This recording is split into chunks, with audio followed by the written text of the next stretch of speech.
Until I was 13, my life felt normal. Mom, dad, school, sleepovers, pizza Saturdays. Simple, happy, safe. Then my mom got sick. I remember her lying on the couch, too tired to move, but still smiling every time I showed her my messy drawings. She always smelled like vanilla and lavender. Even when things got worse, when she died, the world tilted. Dad tried to keep it together. We cried together. He would fall asleep holding her old sweater on the couch. And I stopped drawing altogether. About 6 months later, Dad introduced me to her. Her name is Vanessa, he said, forcing a hopeful smile. She's a friend. I think you'll like her. I didn't. Something about her felt off. Too perfect. Too polished. She smelled like money and expensive perfume, not warmth. But I wanted Dad to be happy. So I smiled. I pretended. I even laughed at her terrible jokes. I was trying. And then she moved in. At first, it was little things. Vanessa suggested I stop wearing hoodies because they hid my potential. She rearranged my room, replacing my posters with abstract art and neutral colors. She said it was more mature. She even told me my laugh was too loud. Dad didn't notice. Or maybe he chose not to. He was always working. Late meetings, weekend calls. Vanessa said he was under pressure and needed space, so I stayed quiet. I told myself I was being dramatic. Then came the school switch. One morning, Dad sat me down and said, Vanessa found a better school for you. Private, smaller class sizes, more discipline. No one had asked me, not once. I left behind my best friend, my art teacher, the one who used to hug me after class and say, your mom would be proud. The new school was cold. Strict uniforms, no art class, and Vanessa made sure I followed every rule. I didn't recognize my life anymore. The walls of our house whispered her voice, not my mom's laughter. She had taken over birthdays, holidays, even the kitchen, where Mom used to bake cookies with me. And slowly, I stopped talking. I stopped trying. It happened on a rainy Sunday. Dad was out of town on business, and Vanessa had gone to a charity brunch. I was home alone wandering the attic, one of the few places she hadn't touched. I missed my mom. I just wanted something that still felt like her. That's when I found the box. It was shoved behind an old trunk, dusty and sealed with a fading pink ribbon. Inside were things I hadn't seen in years. Photos of Mom holding me as a baby, birthday cards she'd written in her neat handwriting, and at the very bottom, a leather-bound journal. It smelled faintly of her perfume. My hands trembled as I'd opened it. Her first entry was dated just months before she died. I've been seeing her again, Vanessa, after all these years. I blinked. Vanessa? My stepmother's name. I kept reading. I thought she was out of our lives, but now she's back. She says she just wants to talk, to apologize. But I don't trust her. Not after everything. My heart pounded. If something happens to me, I hope someone finds this. Suddenly, the attic didn't feel safe anymore. My blood turned cold. What had happened between them? Why was Vanessa in Mom's life before? I heard the front door open downstairs. Vanessa was home early. I slammed the journal shut and hid it under my sweatshirt. I had no idea at that moment that this journal would unravel a secret that would change everything I thought I knew about my family. That night, I couldn't sleep. The journal was hidden under my mattress, and I kept reaching down to touch it as if to check it was real. I reread the entry 3 times before daring to turn the page. We were inseparable in college. Vanessa was magnetic, smart, charming, but she had a darkness. She liked control, liked knowing secrets. She always needed to be the center. When I met Michael, she changed. Distant, cold. I think she hated that he loved me. My stomach twisted. Michael, that was my dad. She told me once, half joking, that she'd take my life if she could. I laughed then. I'm not laughing now. I slammed the journal shut again. This wasn't jealousy. This wasn't a woman who just happened to marry my dad. This was someone who had known my mother deeply and hidden it from all of us. The next morning, I asked Dad casually, did Mom and Vanessa ever know each other before you met her? He looked confused. No. Why? I shrugged, just wondering. He smiled softly. Sweetheart, Vanessa came into my life after your mom passed. She helped me heal.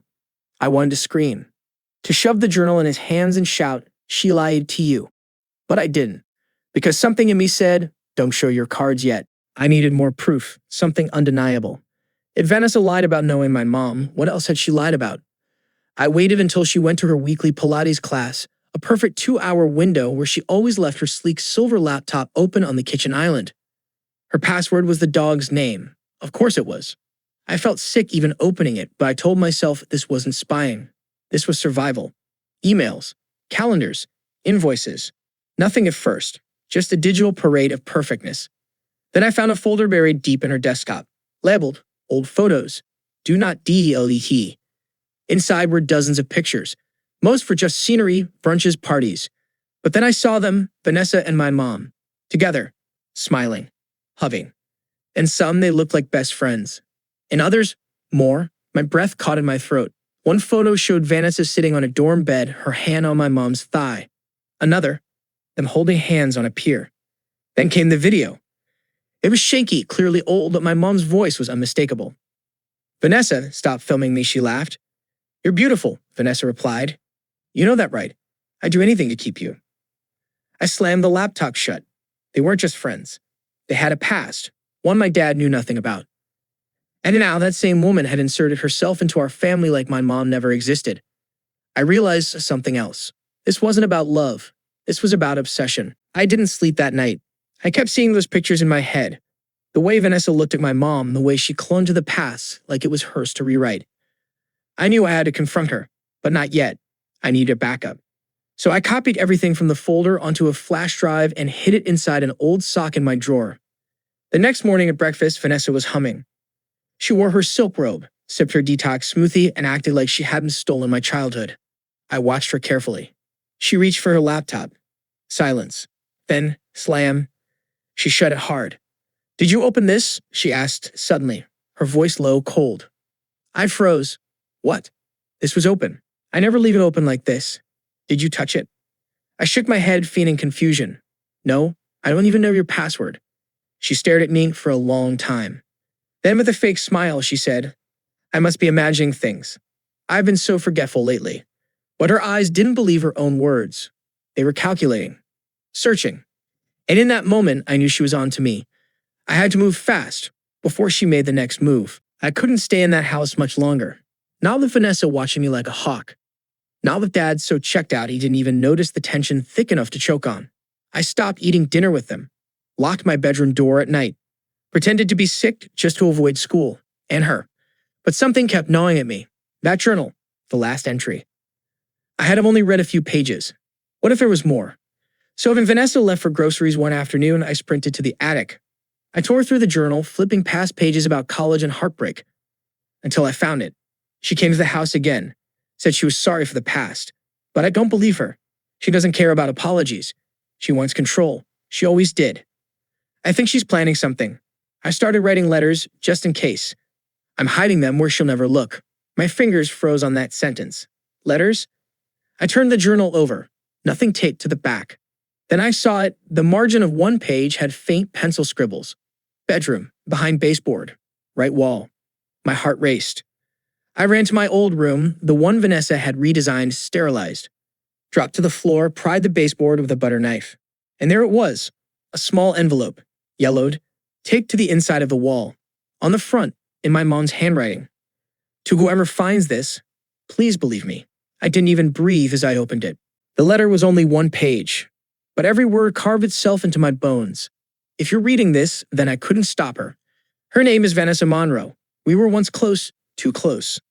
When I told her I was marrying Michael, she lost it. She accused me of stealing her future. She said, you'll regret this. One day your life will be mine. I thought she was just heartbroken. Dramatic. But then strange things started happening. Phone calls with no one on the other end. My tires slashed. Our dog poisoned. I never had proof, just fear. And now she's come back, pretending to make peace. But I can see it in her eyes. She hasn't changed. She doesn't want forgiveness. She wants my life. If anything happens to me, please protect Samantha. My hands shook so hard I nearly dropped the letter. Tears blurred my vision. My mom had known. She tried to warn someone, anyone, and no one ever found this. Not my dad, not the police, no one. I pressed the paper to my chest like it could bring her back. But now I knew what I had to do. No more silence. No more pretending. Vanessa had stolen enough. And I was going to take my life back. I didn't go to school the next day. Instead, I waited. I printed the photos, emails, the journal pages, and I left the letter, my mom's letter, on top. I set it all on the dining room table. Vanessa always sat there with her herbal tea at 4 o'clock p.m. sharp. When she walked in, the moment her eyes landed on the papers, she froze. Her face turned ghost white. Then slowly she looked at me. "So," she said, "you've been busy." I didn't answer. She sat down, calm like always, but her fingers trembled. "You have no idea what your mother did to me," she whispered. "She used me, lied to me, threw me away like trash when your father came into the picture." I clenched my jaw. "She was scared of you." She laughed, bitter, sharp, "because she knew I'd come back." And I did. And now look where I am, in her house, living her life, raising her daughter. "You're not my mother," I said. "You never were." She leaned in, voice like ice. "No, but I'm the one who's still here." Then, a voice behind us. Not for long. Dad. He had come home early. I had texted him an hour ago. Come home. Alone. Now, he stepped forward, picked up the letter, read it. I watched as every line etched horror across his face. "Vanessa," he said quietly, "get out." She opened her mouth, closed it, and for once, had nothing to say. Vanessa left that night. No screaming, no dramatic exit, just a cold stare, a slammed door, and silence. Dad didn't say much at first. He just sat at the table, holding Mom's letter, his hand shaking. "I didn't know," he whispered. "I swear I didn't know." I believed him. It took time for everything to come out, the photos, the journal, the digital files. Dad contacted a lawyer the next day. Turns out Vanessa had lied about almost everything, her identity, her past, even how she met Dad. She was already under a different name when she married him. The police opened a quiet investigation. They couldn't charge her with anything related to Mom's death. There wasn't enough proof. But they could expose the fraud, the manipulation, the lies. Vanessa disappeared. No social media, no return address. Part of me hopes I never see her again. Another part wonders if I will. Dad and I are rebuilding slowly. He started going to therapy. So did I. We moved out of that house. Too many shadows. I framed my mom's letter. It hangs above my desk now. I draw again. Every morning, I open the curtains, let the light in and whisper, "I'm safe, Mom. I found the truth. And I'm finally free."